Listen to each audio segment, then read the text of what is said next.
Փաշինյան, դուք եւ ձեր թիմակիցները ընդդիմադիր ուժերին մեղադրում եք կաշառք բաժանելու մեջ, պնդում, որ կաշառք բաժանողները պետք է խստագույնս պատժվեն, բայց հիշեցնեմ 2017 թվականի Երևանի ավագան ընտրությունների ժամանակ դուք քաղաքացիներին խոստանում էիք, որ այն քաղաքացիները, որոնք կաշառք չեն վերցնի եւ ելք դաշինքի օգտին կքվեարկեն, ձեր հաղթանակի դեպքում Երևան քաղաքի բյուջեից 15,000 դրամ կստանան եւ պնդում եք, որ բյուջեն քաղաքացիների սեփականությունն է եւ նման հատկացումներ կարող են լինել։ Շատերը պնդում են, ինչ է ստացվում, որ ընդդիմադիր Նիկոլ Փաշինյանին կարելի էր կաշառք բաժանել բյուջեից, իսկ վարչապետ Փաշինյանի հակառակորդներին ոչ, եւ եթե պնդեք, որ ձեր խոստացածը կաշառք չէր, կխնդրեմ պատասխանեք, ինչպես կարձագանքեք, եթե հիմա ընտրապայքարի դուրս եկած ուժերը մարդկանց խոստանան, եթե իրենց օգտին քվեարկեն, պետական բյուջեից գումար կստանան, դրանից հետո նրանք քանի ժամ ազատության մեջ կմնան եւ մյուս հարցս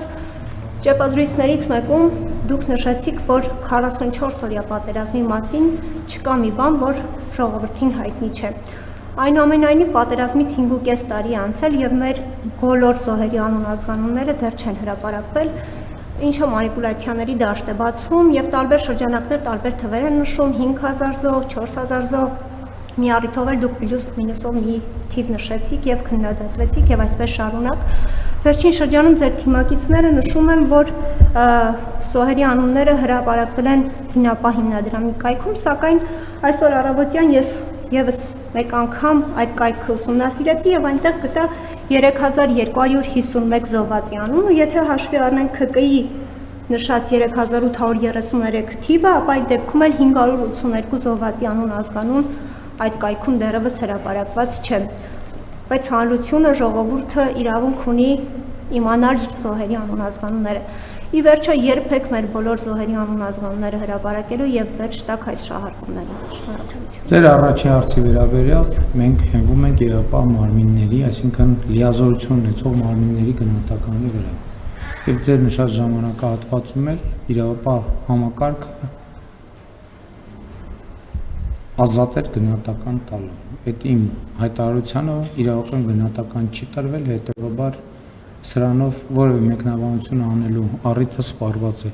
Ինչ վերաբերվում է մեր նահատակների անվանական ցանկին, Զինապահ հիմնադրամը այնտեղն է, որտեղ հրապարակվում են այդ անունները։ Ուրիշ տարբերակ եւ ուրիշ մոդել չկա։ Եվ հետևաբար զոհվածների անունները հրապարակված են։ Եթե Համեն դեպս գիտեք ինչ, ամեն մարմին պետք է մնա իր գործողությունների եւ լիազորությունների շրջանակում։ Մարմինը ստեղծված է, կառույցը ստեղծված է այդ գործառույթը, որպեսզի շահառուների ցանկը ներկայացնի։ Գիտեք, որ պատերազմի հետևանքով զոհվածները Զինծառայողների ապահովության հիմնադրամի շահառուներ են եւ հետեւաբար անունները պետք է հրապարակվեն եւ հրապարակված են այնտեղ։ Սրանով ես չեմ կարող մեկնաբանություն անել, որովհետև ես չեմ կարող հենվել ձեր բանավոր խոսքերի վրա։